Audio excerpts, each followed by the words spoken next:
Hey everybody, Hank with DevNet Sandbox here with the latest update on how things go with our new data center build where the network is completely being driven through network automation. Now in today's update, I want to talk a bit about network services and how that fits into our experience of managing our data center going forward. You may be asking yourself, Hank, what's a network service? Well, let's think about it this way.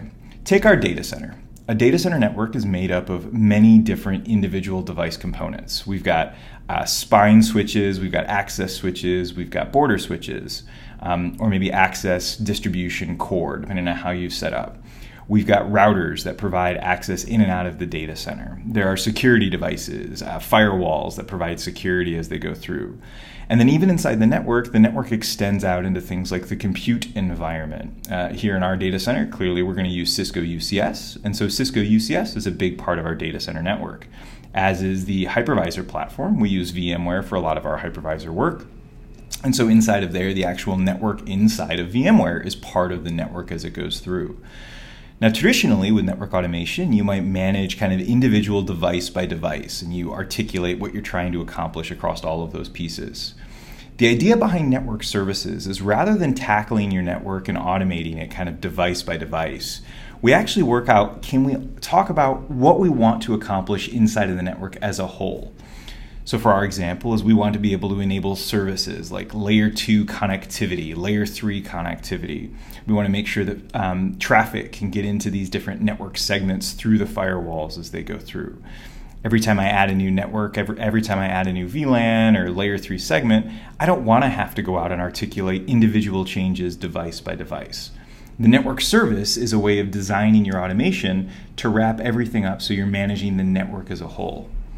Now, enough talk, let's actually kind of see this and break this apart, how we're using it inside of our data center environment. And so here, what we're taking a look at is kind of a representation of our data center network as it goes through. If you've been following along, you know that we've actually used Cisco Viral's platform to build an entire simulation for our data center topology. Inside of here at the top, we have our internet edge point, or we've got our internet as it comes through, and then we have a DMZ zone inside of our network here in the middle. We've got our firewall layer that provides our secure edge as we come from the internet through the DMZ, and then we've got our internal zone back here, which has got all of the workstations that are there. Now, the first component of our network service-based automation is I need to be able to provide and kind of carve up layer 2 segments across this environment. And so I'm going to call those layer 2 fabrics. And so in our environment, I actually have 3 different zones of layer 2 fabrics. At the edge out here, we've got, and I'll zoom in so it's easier to see. So at our edge, we have our edge fabric that goes through. And then underneath that, we have our DMZ fabric that's in here. And then the largest one of our fabrics is down here at the bottom. It's our internal fabric that lives behind our firewall zone as it goes through. And what goes into these fabrics are all of kind of the layer 2 switching devices. And so in our environment, we've got a series of Nexus 9000s that will provide the basic kind of access distribution core or spine leaf type of an architecture for our fabric. But it's also composed of the virtual switches that provide connectivity to VMs. So our firewalls here are actual VMs. So we have a DVS that provides the connectivity for those. And then we can see vSwitches down here for the different VMs that represent it.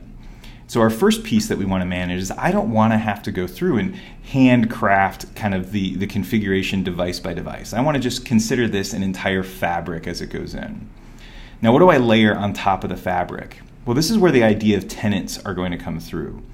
And so inside of our internal fabric that's down here, I need to bring up a couple of internal tenants.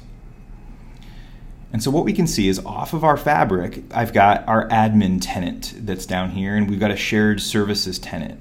These are going to be parts of our network where we put things like Active Directory servers, where we put our management components, where we put all the applications that drive Sandbox, our portal, the website. All of those pieces will live inside of this tenant that is going to be baked on top of the fabric inside.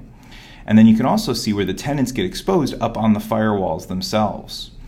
Now, in addition to the admin tenants that go through, every time you reserve a sandbox, you get access to a pod where all of your sandbox resources will be provisioned. And so off of our internal fabric, we also have these pod tenants that are going to spin up. And so you can see here I've got pod 1 has a firewall that'll be attached to it, as well as the resources that need to be connected to these. So in these cases, VMs or maybe physical servers and resources that we plug into those tenants. But again, on top of the VLAN fabric that's there. And you can see we've also got a couple other pods in the area.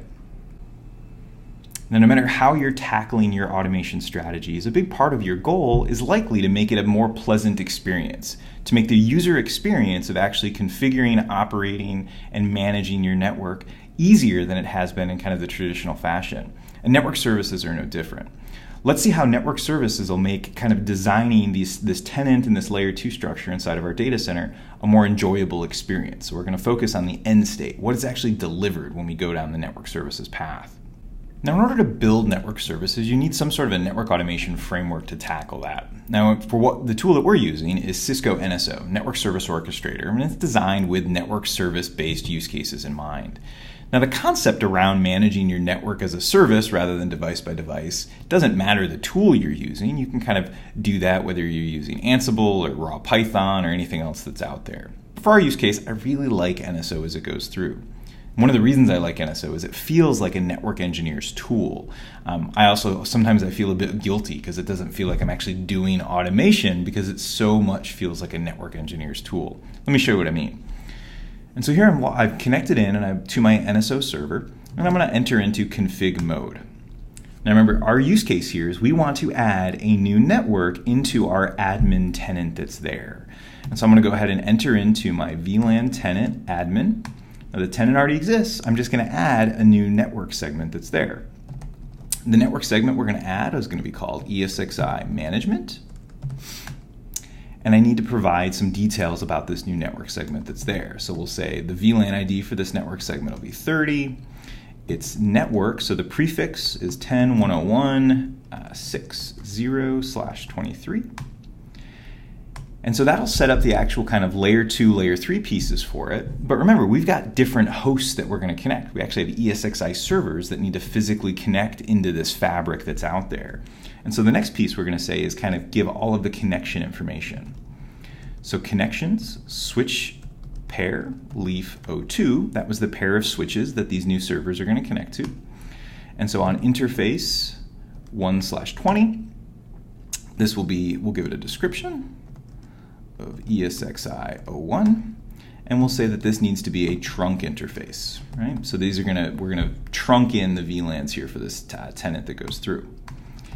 Now we'll jump in and we'll do the next one. We'll say interface 1/21, description, ESXi 02, mode trunk, exit, and then we'll say interface, our last one here, 123, mode trunk, and description of ESXi 03. All right, I got them all in there. So I've gone ahead and I've configured, kind of updated NSO with what my goal is here. Now, let's see exactly what did I put in there. I put in a bunch of pieces, but if I just do a show configuration, it'll actually print out exactly what are the new updates that need to be kind of built in. Now you'll notice I am calling out the individual switch pair that's there, but I don't have to talk about the switches inside of the fabric that aren't explicitly connected to the physical hosts. We'll still get those configured. Now if I'm curious what the actual configuration, the automation, like where does the automation come in? Well, I can do a check and say, okay, well show me what are we going to actually push out. I can say I'm going to do a commit dry run, and I want to see the actual final native configuration from all of the devices that will be touched based on this small chunk of configuration, the network service instance that I'm going to push out. So I'll go ahead and run this. And now what we've done is we've actually kind of consumed that network service definition or that configuration I put in, and it's generated the full configuration that needs to be pushed out across the fabric that this tenant exists on. And so if we take a look device by device, what's actually going to be rendered and pushed out? So we can see on the admin vSwitch, we'll go ahead and create this new VLAN 30, give it the proper name. Now leaf 01, remember I didn't call out leaf 01 at all in our configuration, but those are the kind of the border leafs, the core or the kind of the area where all the SVIs, the routing to the outside world take place. And so on leaf 01, we're going to create the VLAN, but we're also going to go ahead and create the interface for that VLAN and then configure it appropriately, including putting it into the VRF for the tenant. This new network is being added to the admin tenant, and so there's a VRF that goes along for that. And you can see the IP information, the OSPF, HSRP, all of these have been configured based on the standard templates that our network engineering team designed for how we deploy new tenants and network segments into the environment. We can see leaf 012, the secondary in that pair, is also set up for the SVI. And if I scroll down to leaf 02, 1 and 2, that's the pair of switches where these ESXi hosts are connected, you can see that interfaces 120, 21, and 23 have been indeed configured as you would expect for these ESXi hosts. And then finally down here at the bottom, the rest of the fabric. Remember, we only talked about a couple of switches in the fabric, but this fabric entirely needs to be updated with the configuration in case in the future I need to add something else to this network on one of those switches. We can make sure that that VLAN becomes configured everywhere it needs to be configured across the environment. All of that configuration gets put together. And so to push this out into the network, we just do a commit, and this will actually generate it. Now before I hit enter, you might be wondering, Hank, prove it to me. Is this actually going to go through? So let's dive into one of these switches and see if this information is there. And we'll look at leaf 02-2. So I'm going to jump over here, and we will say viral console leaf 02-2.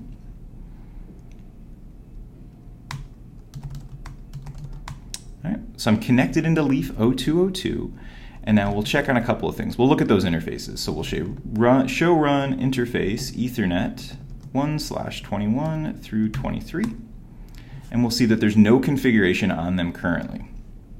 I'm going to go back and we will finalize and commit this configuration out there. All right, the commit shows complete. Let's go double check and see if the configuration is indeed on that switch. So I'm right back here where we were before. I'll retake a look at those interfaces, and lo and behold, oh, it looks like one of them actually did not go. Oh, I'm looking at my note, we'll see on there. If I go back and we look, so where's 122? Why does that one not look right? And it's because my actual configuration wasn't 21, 22, and 23. When I typed it in, it was 20, 21, and 23. And so let's go look at that one. We'll say, show me 20 through 23. And there we go. So now we can see 20, 21, and 23. And my typo on the live demo, I skipped over 22 as we went in. But we can see our configuration was indeed pushed out as it went through. All right, so we've seen how we can add a new network into an existing tenant that's there. But as I go through this use case, let's think about what else do I need if I'm adding ESXi hosts? Well, I need a vMotion network so that I can send traffic between the hosts that are out there. Now that vMotion traffic could be just part of the admin tenant, but vMotion doesn't have to be kind of routable to the internet. These are just kind of private traffic as it goes through. And so what I want to do is I want to create an entirely new tenant, a new layer 3 zone, where we can put things like vMotion traffic and other cluster and heartbeat networks in the future. And so let's go ahead and add a new tenant right from scratch as it goes through onto our fabric. And so we'll say VLAN tenant, admin, we'll call this one admin private, so it's our administrative private network, stuff that's not going to go out to the public. We'll say fabric internal, or what do we call the fabric? Production, fabric production, that's the inside fabric that makes up in there. And then we'll say network, vMotion, management 1, so this is the network we're going to go ahead and create. And then we will say VLAN ID 32, oops.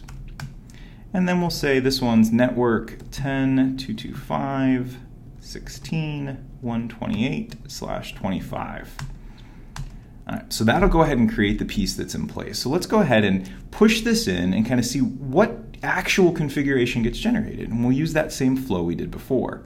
We'll do commit, dry run, out format native. So I want to see what's rendered based on this network service. All right, so what gets rendered when we create a new tenant is out here. So I'll scroll up and we'll say, okay, well, admin vSwitch, we need a new VLAN created. But leaf 01 and 012, this is where all the layer 3 stuff goes. And we can see that a new VRF context called admin private is indeed being set up. And then the VLAN, the interface VLAN for this is going to be configured kind of as you would expect in the proper VLAN or VRF that's out there. Now, if I go down and look, leaf 102, right, our leaf 102 pair, the VLAN's set up, But if I need a vMotion for these hosts, well, I need to make sure that that VLAN actually gets configured to those trunks that we set up. So let's go ahead and actually add those same interfaces for ESX01, 02, and 03 into this new network that we're setting up. And so we will go ahead and say connections, switch, pair, leaf, 02. So it's the same leaf pair. And it's actually the same interfaces as well. Now I will make sure we stay consistent with my earlier demo, so we'll stick with interface 120, and we will say mode trunk, and then we will say interface, exit, interface 121, mode trunk, and then we will say interface 123, mode trunk.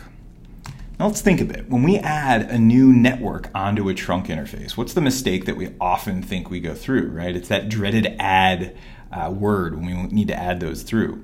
And so all of that, to make sure that we don't make that mistake, that human error, we bake that into the service templates as they go in.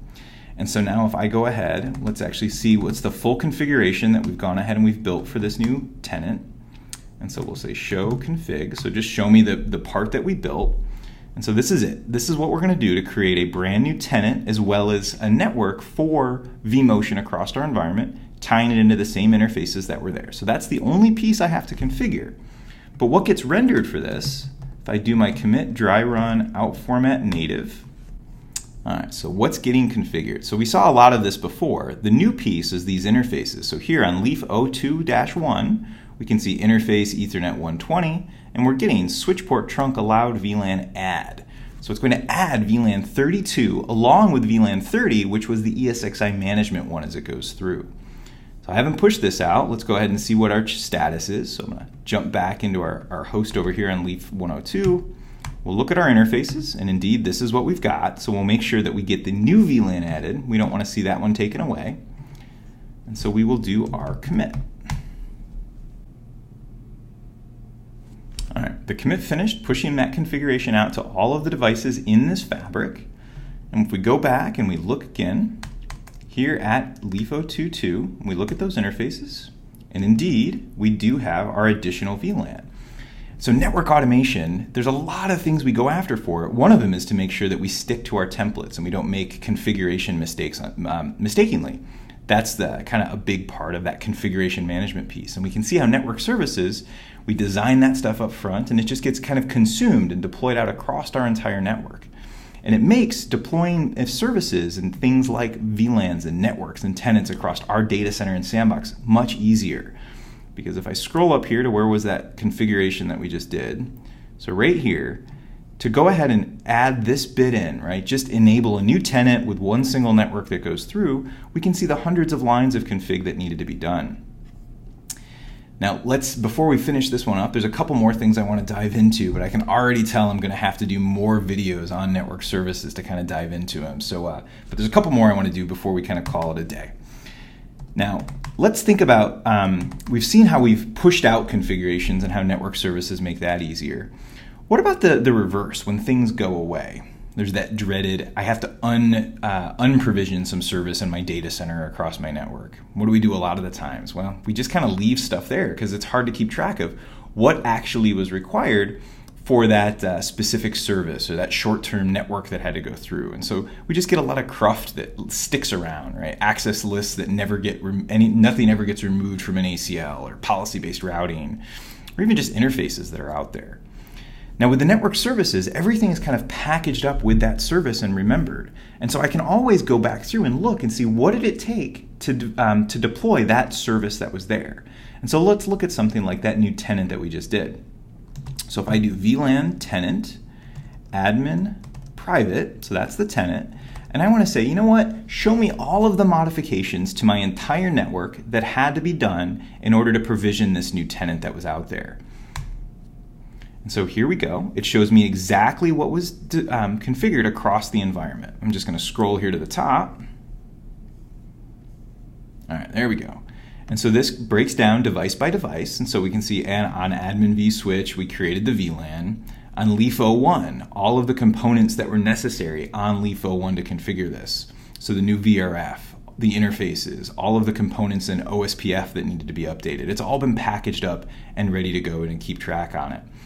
Everything is remembered. So if I ever need to remove this tenant, it can all be removed at once. In fact, it's so easy to remove something that we're going to go ahead and we're going to remove, not the tenant this time, but this last demo I want to run through is I'm going to go ahead and say no VLAN, we're going to go VLAN admin, and we're going to remove that VLAN tenant, admin. And we're going to remove the network for ESXi management from the first demo. So I'm going to do no network ESXi management. And so that's it. Remember, with ESXi management, there was all the configuration on the leafs that were there.